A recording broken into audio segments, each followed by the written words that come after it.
That is when we talk here on Birds 365, all EAGLES Eagles. McMullen and McDonald here with you. And we've got Kayla Santiago from the JAKIB Media Eagles post-game show, and now doing work these days for PHLY on the college basketball side. But we're going to talk Eagles with her today. Kayla, did we get you up? You're coming out of the bedroom today. Did you just wake up like, damn, you look good for having woke up 5 minutes ago? Yeah, I'm actually I'm in my hometown in New Jersey, so my background's a little bit different here today because I got to go right to Philly after this. But I appreciate you guys having me on. Yeah, I appreciate you going. You got to jet down to cover Penn basketball, I think. Is that what you're doing today? Yeah, I do. They just got a huge win over Villanova last night, so that should be a lot of fun to cover. Yeah, very surprising in men's basketball. It was big. It was. That's a big win for Penn. I would say that. But I also Kayla's got more jobs than me now, so I always respect that. I'm flipping channels the other day. I think that's Kayla doing Delaware Blue Coats play-by-play. Yeah, I'm their fill-in play-by-play and their sideline reporter for this season. The game's on CBS, so that's been a whole lot of fun too. Yeah, and Jameer Nelson, the GM now of the Delaware Blue Coats. By the way, I love the Delaware 87ers. It was too esoteric for people. I love that nickname. I liked it too. Yeah, but evidently it was too. People couldn't figure it out. But I digress. All right, let's talk Eagles, Kayla. Bye week, everybody's doing their own personal self-scouts. You get to see the games, talk about them on our post-game show. What's your biggest concern? 8-1 team at the break, but not a lot of style points everybody keeps talking about. What's your biggest concern personally? It's honestly health and not having Dallas Goedert. I think a lot of people, say, well, you got A.J. Brown, you got Devontae Smith, we'll be absolutely fine.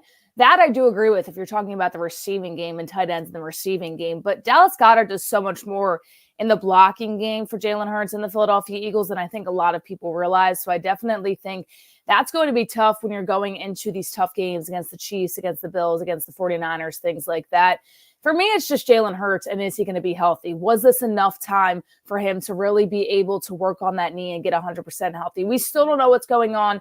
The Eagles are not really talking about it, which is understandable. But at the same time, how bad is it, and what will it take for maybe if he just steps on it the wrong way? Will it be that bad, or if he just has a brace, will we be completely fine? I think that's my biggest worry. I know a lot of people don't like the secondary right now, and I completely understand it. But I think we've seen Sean Desai make quite the adjustments so far this year. The last 2 weeks, it's been a little bit rough for Sean Desai, I think, but they'll be good. They're in their bye week. I think they're going to be okay. Once again, they're a really young secondary out of Darius Slay and James Bradberry instead of those two. So I'm not too worried about it. I think that right now it's really just the health of these guys. And if they're really going to be okay coming out of this bye week, I think it came at the perfect time. Kayla, even with the aching knee, it hasn't stopped Jalen Hurts from being able to throw the ball all over the lot. He's been phenomenal throwing the ball, most of it from the pocket the last couple weeks, but he just hasn't been the same runner as he was last year. And that was a key ingredient to the Eagle offense, the N1 aspect of it, of him being able to take off and make a play with his legs. I'm hoping that his knee is 100% solid when we come back here from the bye, but do you think that if it is, we'll see the return of Jalen, the running quarterback, or is that still going to be something? Because before he hurt the knee, he wasn't exactly running up a ton of yards either. I think that's by design from both he and the organization and everyone involved. They were just not going to have him as a running option the way they did last year. Or am I wrong? Do you think that returns if Jalen is 100% healthy? I don't think it returns. They just haven't been utilizing it this year. I don't know if that's a Brian Johnson thing or an Nick Sirianni thing. I can kind of tell that Jalen wants to run a little bit, but I feel like in the back of his mind, they're telling him, don't put, because you can see a lot of the times he's very, very hesitant. When he does those little stutter slides, it scares me the most because I feel like he's honestly going to get a little bit more injured than if he were just to run through the straight shot as well to the sideline. I don't think we're going to see it come back. And if it doesn't, they really need to get this run game going. It's something that we have not seen consistently really since week 2 when DeAndre Swift was able to go off. If you are not going to run Jalen Hurts the way that he can run, you need to make sure that you're utilizing that running game, because at the end of the day, If you're not and you don't have plans in place to do that, Jalen's going to make plays and Jalen's going to go by his instinct and try to run the ball, even if it's not something they want him to do.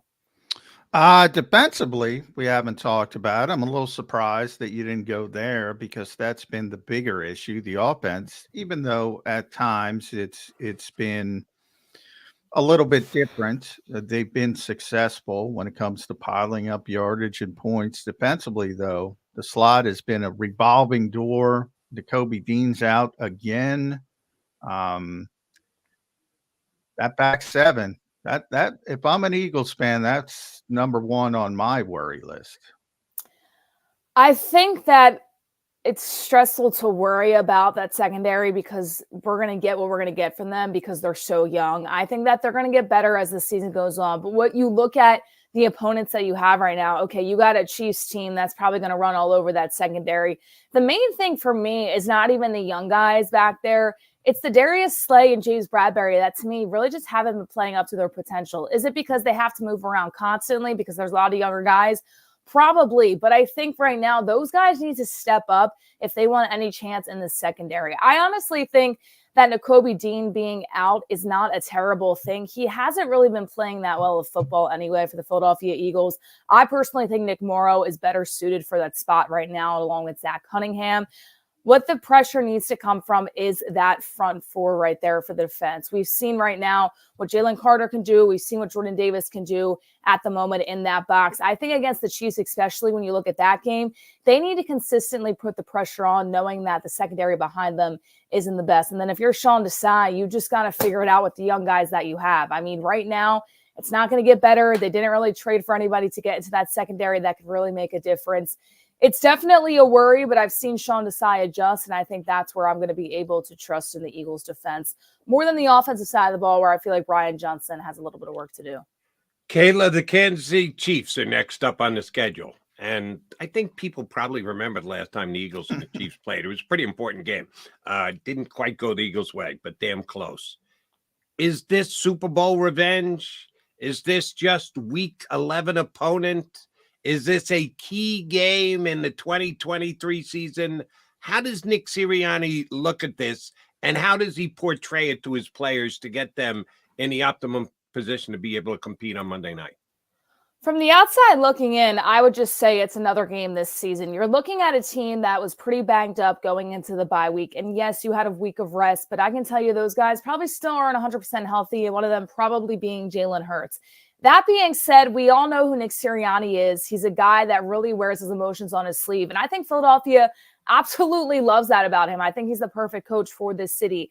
That being said, though, I think he's going to go into this game with a lot of high emotions and a lot of high nerves just because of what was on the line last year. And both teams aren't that too much different. But I think Nick Sirianni really needs to just discipline this team, understanding that it's just another game this season. And I don't necessarily think it's a must win. I get it. People are going to talk and say, well, the Eagles aren't a legit team because they showed out of the bye week that they can't beat Kansas City. It'd be their second loss of the season. I wouldn't be surprised if Philadelphia does drop this game. I think the emotions are going to be riding high for the Philadelphia Eagles, but I think discipline from Nick Sirianni relaying to these guys is going to be the most important thing, especially when you're losing big pieces like Dallas Goedert. When the goal is the number one seed, Kayla, it's difficult to lose a game because the bye week wasn't that productive for the Eagles. Right. From an opposition standpoint in the NFC, the Detroit Lions won. The San Francisco 49ers got Trent Williams and Deebo Samuel back, and all of a sudden they look like world beaters again. They destroyed Jacksonville. That's a very good team. And the Dallas Cowboys obviously had a bye week, but their bye week was on the field and named Tommy DeVito. So everybody won. That is a threat, and I put that in quotations to the Philadelphia Eagles. Of those three teams, or I don't think you're going to go Seattle or Minnesota and Josh Dobbs. So of those three teams, who's the biggest threat for the Philadelphia Eagles on the NFC side? It's definitely the 49ers, in my opinion, just because I feel like they can give so much pressure to the quarterback. I mean, you look at the pickup of Chase Young on one side and Nick Bosa on the other. That scares me if you're any team in the league, even if it's an AFC team. So talking about the NFC, honestly, I'm not worried about the Detroit Lions. The 49ers are really the only squad that I'm worried about. And you look at that game and you say, okay, you may or may not have Dallas Goedert, which may hurt you. The offensive line for Philadelphia looked horrendous last week. If they play another game like that, they are not going to survive San Francisco. With that being said, though, I think the Eagles' offense is a little bit better. And if it turns into a shootout, I think Philadelphia wins. But that contest, it's going to be a lot of protection. That offensive line is really going to have to turn it up a gear because their defense is very, very scary. And on the offensive side of things, they're looking to put it together. So I think when you talk about most evenly matched, it's definitely the 49ers in the NFC. I think the 49ers are the second best team in the NFC. But if you're looking at who's got the biggest and best chance to beat the Eagles out for the number one seed, yeah, I do think it's Detroit because of the schedule they're playing. But those are, you answered the question, I think, the way John wanted you to answer it. I interpreted just slightly differently. All right. Are the Eagles interpreting just plugging a new slot corner back in off injured reserve, Bradley Roby, to be the answer to all their... He never went to IR, Jody. They left him on the roster. Bradley doesn't have to be activated. Okay, he doesn't have to be activated. Thanks for the correction. Bringing him back off the inactive list, I know that he's a veteran and he's been there before. They've been trying out guys who never played in the slot before. He's played 50 snaps. That's not a whole hell of a lot of snaps in an Eagle uniform to go, oh, we got Bradley Roby back. We're fine. Are the Eagles fine when they get Bradley Roby back at the corner, at the slot corner? I don't think they're fine. I think they are better. I think you also get a chance to have a little bit more of a rotational secondary, which we really didn't see before the bye week. Not really sure why they didn't play him, if they were just trying to test a lot of different things out, but that's something they definitely shouldn't have gone to.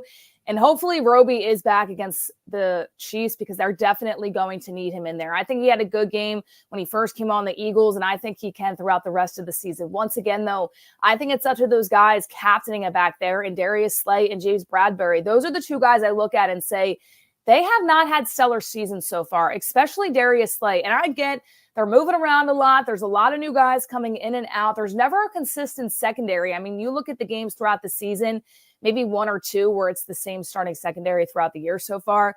I understand, but I have not been impressed with the play of Darius Slay and James Bradberry. Those are the guys I want to focus on too, because they need to captain that defense back there, having the younger guys. Is Roby a fix? Absolutely not. Will it help them? Yes. And I think that Sean Desai can work with that. All right. I know you got a bolt at Kayla_Santiago1 on X. You can follow Kayla there. She is one of the hosts, all-star cast on the JAKIB Sports post-game show, Eagles. You can watch that on JAKIB Sports YouTube channel or simulcast at 6abc.com. Doing fill-in play-by-play work for the Delaware Blue Coats, doing college basketball for PHLY, Philly Sports, so you can check her out there as well. Thanks for taking a little bit of time. I know you got a jet across that bridge to West Philly, so be careful. Don't speed. I won't. Thank you guys so much for having me, and hopefully we have no worries as they go take on the Chiefs. Kayla, thank you very much. That's Kayla Santiago here with us on Birds 365. Yeah, John, I'm going to keep harping on this because until Bradley Roby goes, Kayla's down on Bradberry and Slay. By the way, I picked Slay. Here, I got to throw this out. I picked Slay as my mid-season defensive MVP for the Eagles. Now, he's not the best player, but I thought he was the MVP of the defense because of all that moving around that Kayla talked about and everything, and having to do things and taking CD Lamb at the end of the game. Now, the best players are obviously up front. Hassan Reddick, Josh Sweat, Jalen Carter. But I thought he was the MVP of the defense, just because all the different things he had to do to make up for all that, should I use the word crap, on the back end. I knew it would be controversial, but yeah, there's a lot of people down on Slay. By the way, he didn't help himself. He tweeted also over the weekend how much fun it was to watch the 49ers defense. It did not go over well in Philadelphia. Yeah, that would be a foolish tweet. I see where you're coming from. What has he had to do above and beyond? He's got to play his corner, and that's what he did. He played his corner, and he played his corner better than Bradberry played his corner. I give you that. I'm not sure Kayla was saying she's more worried about Slay. No, I'm more worried about Bradberry. If you're talking about the two highly paid, proven cornerbacks on the Eagles, Slay's been fine. Bradberry has not been as good as he was last year. You're seeing a drop off there. I'm not seeing a drop off on Slay, but I don't know that he's gone